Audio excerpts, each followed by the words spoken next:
Hi, welcome to ADHD Friendly. I am Patty. I'm an ADHD coach, and I'm here because I'm passionate about finding ways to create ease and get more done in my life. And I share my tips here so that you can explore doing the same for yourself.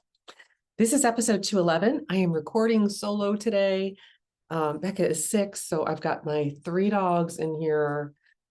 I hope he won't bark, but I do need them to have somebody to talk to. I've got little Moosh here at my feet. I don't know if I've ever showed you guys Moosh. Let me show you my little pug here who's getting ready to turn 13. We call her our one-eyed, practically deaf pug. Show me my Moosh. There you go. And now, of course, all the dogs are interested in checking out what's going on. All right, little girl, I'll let you down. There you go. All right. So this episode, I'm going to be sharing a celebration related to doctor's appointments. I'm going to update some things I've purchased this week. I've got a fall tip for decluttering. And then my main topic is, could it be adult ADHD? I'm going to talk about what ADHD looks like in adults, some characteristics, some traits to help you explore if it sounds like you. All right, so let's dive in.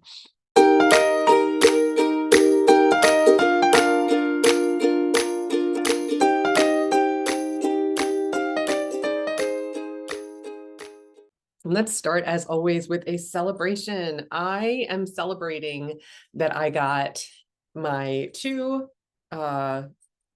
medical appointments scheduled finally. They have been on my list for weeks. One of them for more than 2 months.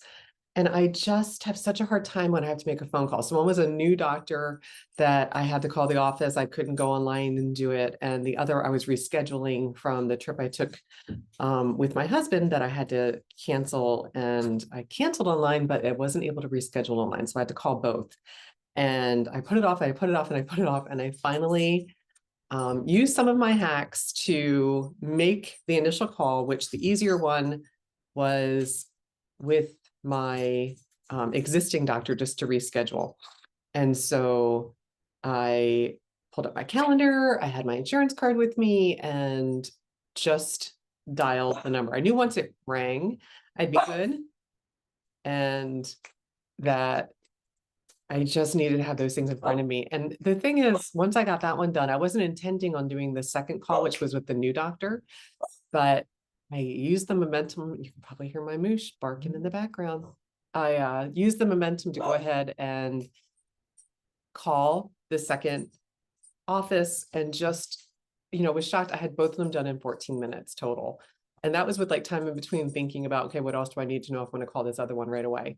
And so I just want to share that it's a huge celebration when I do those things that are disproportionately difficult for me to get started on.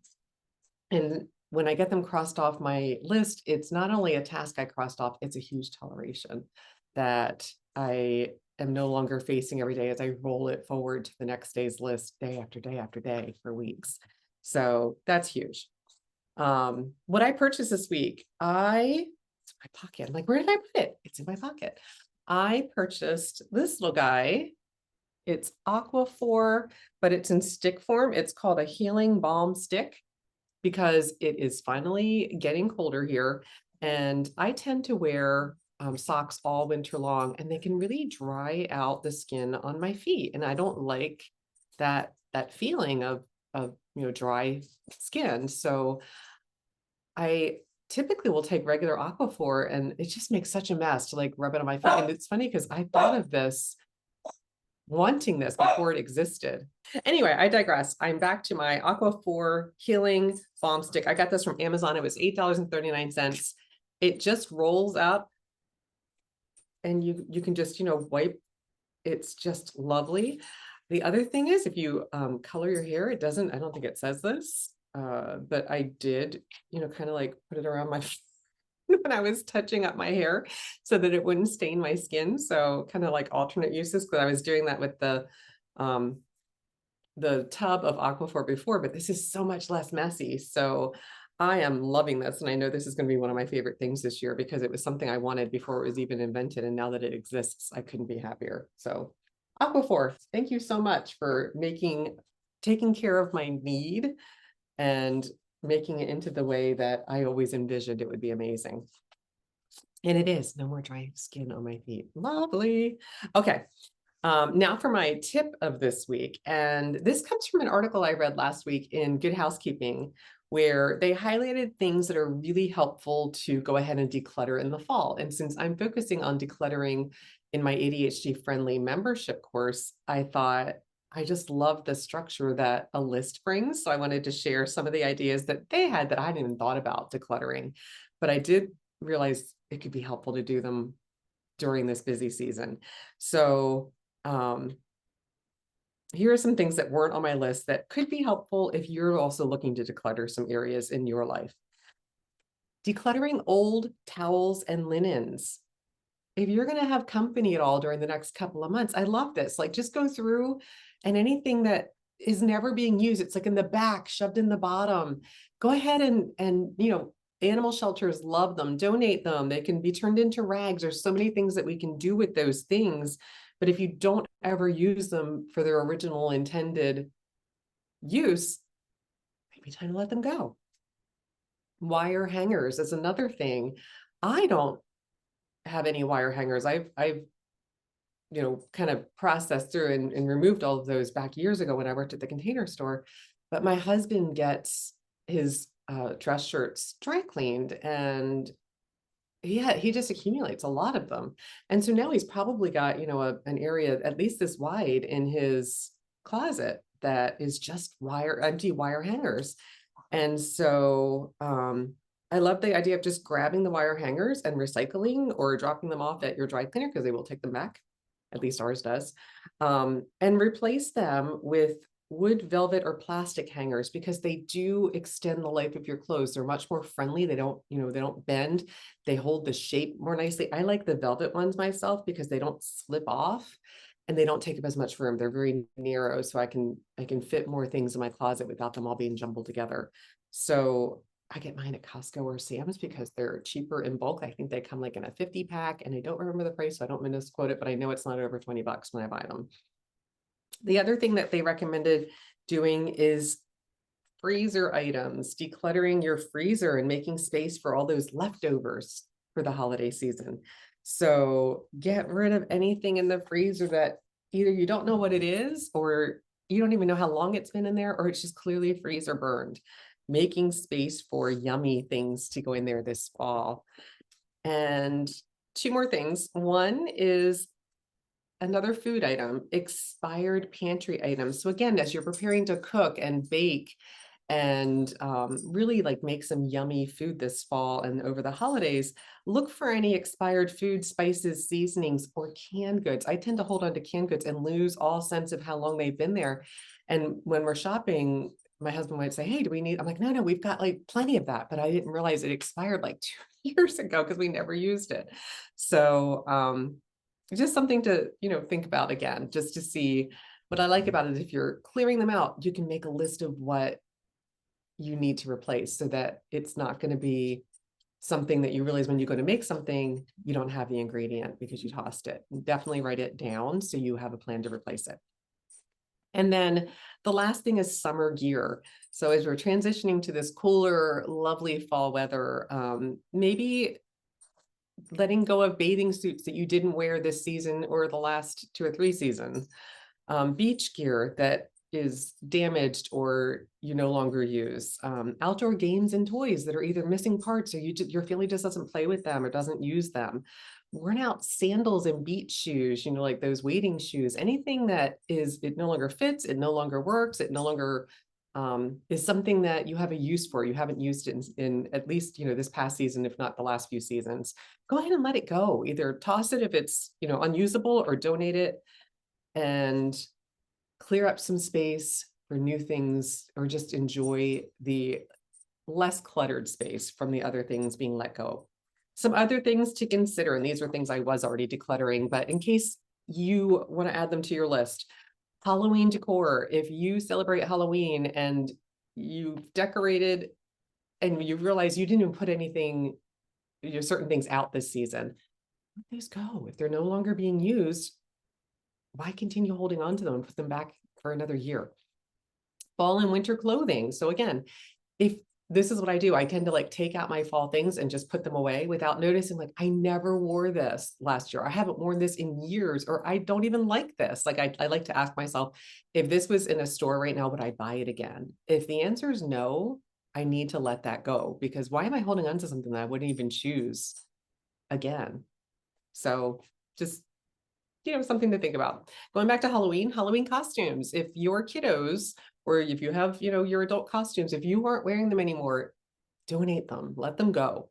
Holiday decor. So this is, more like leading into whether it's Halloween, Thanksgiving, Christmas, Hanukkah, whatever you're decorating for. If you know that you need new lights, put it on the list before it's time to decorate. If you have lights that aren't working, and for some reason, I do this, so I'm not at all judging, they don't work. And I always think, well, maybe there's just a loose light. I am letting them go this year. I've already done this with all my Halloween decor. If I didn't put it up, it went into a donation bin. I'm going to do the same thing with my Christmas decor. If I have things that did not go up, and I know what went up last year and what didn't go up, and if it doesn't go up this year again, it is going. So letting go of things that no longer serve us. And then the final thing is some kids' toys. If you have kiddos, chances are they're going to get some new things over the next few months for the holiday season. So create some space, make some room, donate what they no longer play with so others can enjoy those things. All right, that's my tip. Do some decluttering, clear up some space this fall. So now on to my main topic, and that is some signs of adult ADHD. Approximately 6% of adults in the United States are diagnosed with ADHD. That's 15.5 million people. And more than 50% of those were diagnosed as adults. They were not originally diagnosed as children. They were diagnosed for the first time as an adult in that category. And a national survey found that 25% of adults who are not diagnosed suspect that they have undiagnosed ADHD. That's a really big number. So I know a lot of people will say, I have ADHD. Oh, I think I have ADHD. It's sometimes, if you're kind of ADHD curious, you're wondering, I thought it might be helpful to share a little bit of information about what that might look like. I want to preface this with, I am not a medical provider. I am not in any way able to diagnose. I'm just sharing some information so that if it sounds like something you might want to pursue further, you have just a couple of things to think about what it might look like for adults. So not surprisingly, ADHD diagnoses have been going up since 2020, and it's suspected that increase is due to increased awareness of what it looks like for adults. And also the pandemic, when everything shut down during the COVID-19 pandemic, a lot of people really, really struggled. They were forced to work from home. They had disruptions to their schedules. Their kiddos were at home, and it really created some challenges that brought maybe the challenge more to the forefront. So let's talk about what it looks like for adults. Adults often complain of having difficulty focusing on tasks or conversations. I find this happens even when I'm reading. If I have anything distracting me, I have to reread the same thing multiple times. I'm just not taking it in. The same can be true if I'm listening to something, for sure, or if somebody's telling me something I'm not interested in. I have a very limited amount of time that I can focus on that. It's like, and I'll tell people, like, you're going to lose me. I don't mean to, but I know my brain is just going to just drift away. We tend to be chronically disorganized and chronically forgetful. This is one of the reasons why we can challenge repeatedly with certain things, like remembering to put things away, to bring your dishes, from another room into the kitchen, to forget we were going to meet at a certain time. We tend to be impulsive decision makers, so we might impulsively spend, we might impulsively interrupt other people, and we might also be very restless. I had a client yesterday describe that physical restlessness of feeling like so uncomfortable after having to sit still for a while, that they had to like go and like do a physical task chore or go exercise. And so it's kind of this feeling of, I think it was like itchy, like, oh, I just can't, or like, that feeling of I need to move. And it comes up a lot for me, like if I'm flying and I know I can't, it's particularly uncomfortable. And the longer the flight is, the more like I just cannot wait. Like I am standing up. I am sure I'm, one of those people that really feels the impact of that the longer I have to sit still when I know I can't move around. So those are just some of the ways that it can be experienced as an adult. This impacts our lives in a multitude of ways, like across so many areas of our lives. It impacts our personal relationships, our social interactions. When you think about particularly the impulsiveness, the interrupting, the not being able to focus on what's being said. So your partner or your friend might feel as though you're not listening to them, you're not paying attention, you don't care. That's often not where it's coming from. It's the difficulty with maintaining the focus. We can have our work performance impacted. It can impact our career progression. So being seen as somebody responsible who can take on more responsibilities beyond what we're already doing can really be hampered when we struggle to remember the things that we committed to and to follow through and to implement our plans and to arrive on time and manage our time in ways that allow us to meet our goals. This also impacts our ability to manage our finances. We're impulsive, so we might make impulsive decisions. We might forget that the money that we have in our account was actually for our car payment and buy something on sale. Oh, no, I have that. And we might forget, like, oh, wait a minute, that wasn't free to spend. That was for me to pay for this or to do this other thing. We also struggle with managing our daily responsibilities. So again, managing our time, keeping up with household chores, staying on top of clutter, making decisions efficiently. All of these things can be really impacted with ADHD. Here's the additional challenge in really looking at ADHD in adults.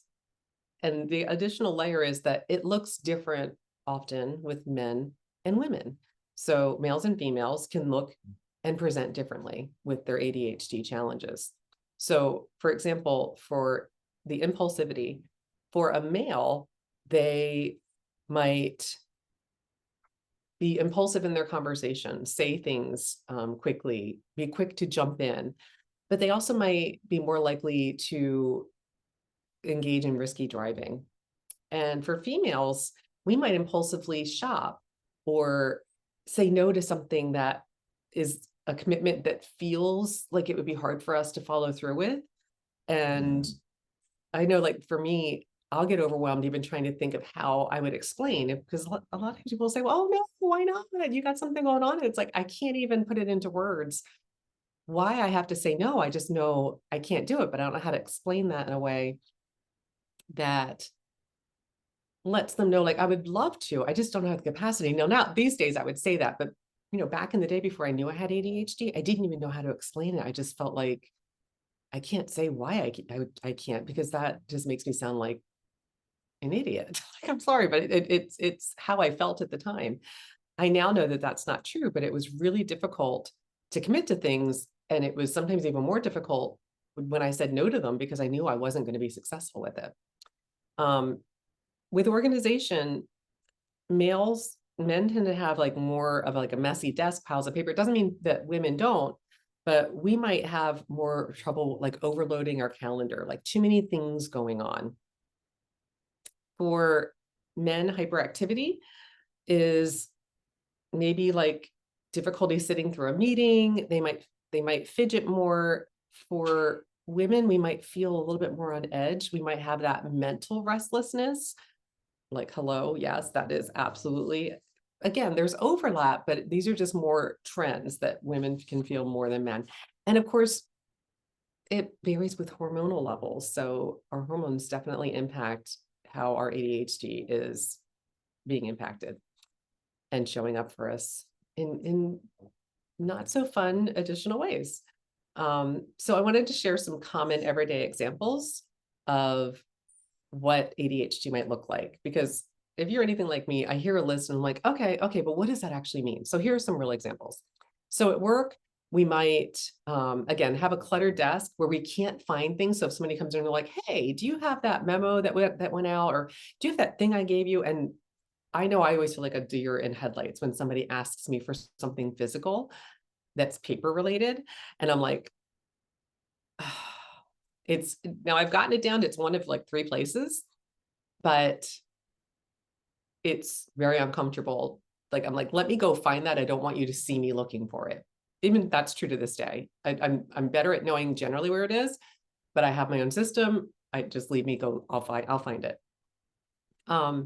We might forget tasks or forget to reply to emails or miss emails. I know, again, another personal example is when I get an email, for some reason, I jump to different points in the email. So I might miss something.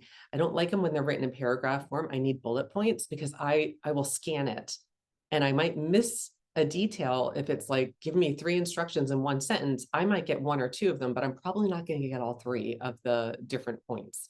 This comes up a lot, even when I'm knitting, and it's like every word almost is a action and I have to write it down like one thing at a time because I can't track it and stay focused on it well enough and hold it in mind with my working memory to remember, okay, I was on this step. Let me look here and then let me look back and remember what step I'm on while I'm also looking to read. It's too much working memory. I can't do it. At home, we might have piles of laundry, piles of clutter, difficulty starting those cleaning and maintenance tasks. We might double book ourselves for different commitments or just completely forget them. I know when the kids were younger and I was completely overtaxed with what I was expecting of my working memory, what I was expecting of my executive functions. My expectations were here and my executive functions were here. I was so overloaded. And I remember more than once, multiple times being at home and the phone rang. And I knew, like most of the times, I knew as soon as the phone rang, it was like this, am I supposed to be someplace? And it was probably just like a post-traumatic kind of like, oh, who could be calling, especially if all the kids were with me. And it was a lot of times the dentist, because they would schedule these appointments 6 months in advance. And it was just, the systems were not set up to, have a lot of reminders for 6 months down the road. And it was so hard to keep that kind of thing in mind, or I would just forget because I didn't look at the calendar and I didn't see it, even if it was written down. We also have a lot of late fees for bills. We luckily with like setting up automatic payments now, that I know for myself and for a lot of my clients, that is definitely minimized, but we still struggle with like getting our taxes paid on time and the fees that will pile up, or trying to return things in the return window, which is different for every store. And it just creates a lot of challenges like that. In our relationships, we might talk over or interrupt others. And here's the key thing, we may not notice it. So I'm going to call out to one of my best lifetime friends, Gina, who had the courage back when I was in college. I remember we had gone out, we had done something, we were sitting in the driveway, she had driven, so she was driving me back to drop me off, and we were sitting in the car. And she told me that she felt like I was never listening to her when she talked, and that all I was thinking about was what I was going to say next, or that I interrupted her with whatever I was thinking about. And I remember I was so uncomfortable because I knew what she was saying was true, but I also didn't know what to do about it. And here's the thing, she was the right person at the right time to tell me that, because I cared enough about our friendship to try to work on it and figure it out. It's not that I never interrupt people or that I'm never thinking about trying to remember what I want to add to a story somebody's telling, but I am much more aware of it, and it doesn't happen and impact my relationships the way that I know it would have if she didn't have the courage to tell me. So thank you, Gina. So appreciate that.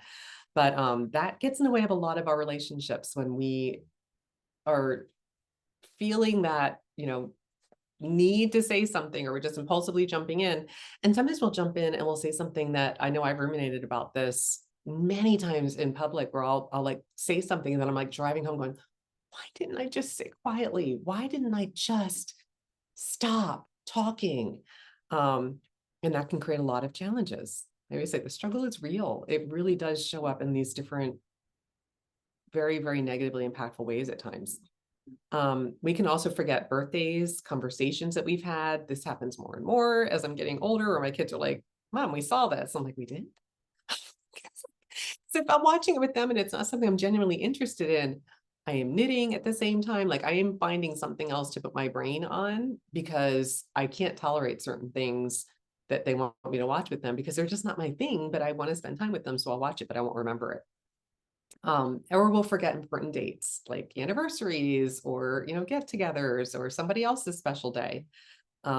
We can also have quick emotional reactions. So this can be frustration, it can be anger, and in my case, it can be excitement. I can get way more excited about something than somebody else might think is warranted for the situation, where it's like almost like, okay, Patty, settle down. It's not that big of a deal. And to me, like my kids still tease me about the time my husband got me a trash can for Christmas. And I sobbed, like I full on cried. And this was 15 years ago, and they still bring this up and laugh because it was when I was working at the Container Store and my kids were younger and I wanted this trash can. It was stainless steel. It was pretty. It was over $100. Now I did work there and I got a discount, but it was still more money than I thought we should ever spend on a trash can. And I wanted it forever and he got it for me. And I was so overwhelmed. I cried. And yeah, probably a little bit more excitement than warranted, but it was just, I had such strong emotion about that. But we can feel that with anger, frustration, our emotions can become dysregulated to either extreme very, very quickly. And then finally, this also shows up in our daily life and self-care routines. So we might have very chaotic mornings. The trying to get everybody out of the house in the same time, trying to get ourselves out of the house by ourselves with everything we need without being rushed can be really, really difficult. We might run late for work or appointments pretty often, where people like aren't surprised or not like worried that something happened to us when we're running late. They're like, oh yeah, they typically run late. Or I have worked really hard to always be on time, but I've had to learn how to tolerate the boredom of arriving early because it's uncomfortable to be bored. And so I've had to, always like have things in my car that I could do. I could read a book. I could, write a list of what I need to get at the store later. Now I've got smartphones, so I can, look something up or listen to a podcast while I'm waiting. It also comes up with, we forget food that we purchase, so it goes bad. We forget what we plan to make with it. So we'll eat one thing of it, and then we don't have all the ingredients to make the thing that we originally purchased it for. Or this comes up a lot with my clients. I don't struggle with this, but sometimes I don't wish I did, but a lot of my clients will forget to eat. I am bad at hydrating. I, have to remind myself and put reminders to drink my water and remind myself so that I'll go a really long time without. And a lot of my clients, if they don't have prompts in place, will forget to stop what they're doing and eat. And then we also lose things frequently. So we waste a lot of time looking for our keys, our wallet, our phone, our charger, our AirPods, name it. We're looking for it. For me, it let me feel like, where'd the dog's leash go? Where are their toys? I'm like constantly looking around for certain things. Other things I have good systems for, some things I'm still struggling with. So ADHD continues to be undiagnosed or underdiagnosed, I should say, in adults. So this again is more so in women because we tend to be more quiet, more subdued, and we have overlapping, and this can be true for both. We have symptoms that overlap. So if you have anxiety and or depression, those can look very similar to the way ADHD shows up. So it's really important to seek the help of a medical professional that can help you to really tease out, is it adult ADHD? Is it something else? So that you're getting the support that you need for what's going on for you. Because untreated ADHD, as I've shared, affects all these different areas of our life, from our career to our relationships to our own self-efficacy. And our self-efficacy is our own belief in our ability to follow through and do things to meet our goals and to succeed. And it also impacts our mental health. So if you recognize any of these signs in yourself and you've, kind of wondered if you might have adult ADHD, it might be time to contact a healthcare provider so that you can start the process of exploring what's going on, where do you need support so that you're getting the help that you need, where you need it. All right. Now for the final bit for this week, the book of the week. And this week it was a heavy one. This one took me a while to read. So it's called Say Nothing. It's by Patrick Radden Keefe. The subtitle, it's called Say Nothing, A True Story of Murder and Memory in Northern Ireland.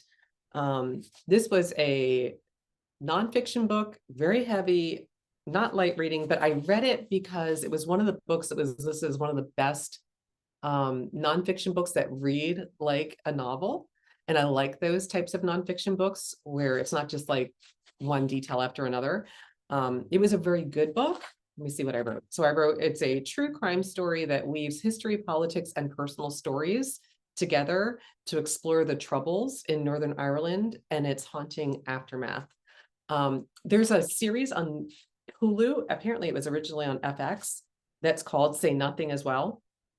It predominantly follows the murder of a mom of 10 children. She was abducted and murdered, and kind of weaves together the history from the 60s through the early 90s of all of the conflict in Northern Ireland. And a lot of it I've heard bits and pieces about in history and growing up and even in my adult life, but I didn't know the order and how it kind of was seen there and how it was viewed in the rest of the world. And I found it really interesting. But again, it's not a light read. It's definitely one of those things you're going to need to be interested in, focus on. I listened to the book. That really did help. I love an Irish accent, and it was the narrator had a lovely accent. So it made it very pleasant to listen to some very unpleasant things. But yeah, I gave it a 4 out of 5. I really did like it. Okay, and that leads me to the quote of the week. And this is another goodie from James Clear, author of Atomic Habits. James says, your thoughts and actions belong to you just like your possessions. Every so often it helps to declutter. Donate old clothes or clear out a crowded shelf. Maybe it's time to let go of some unhelpful thoughts or outdated actions too. Thanks, James. Love that. Fall to me is my favorite time to declutter. I know spring is also good, but fall's my favorite because it's just so cool. I can do those outside decluttering things at the garage and not get all overheated. And I just love getting out fall clothes and putting away summer clothes. So it's my favorite. That's it for this episode. I hope you heard something useful, but as always, take what works for you, leave the rest behind. Until next time, tally ho.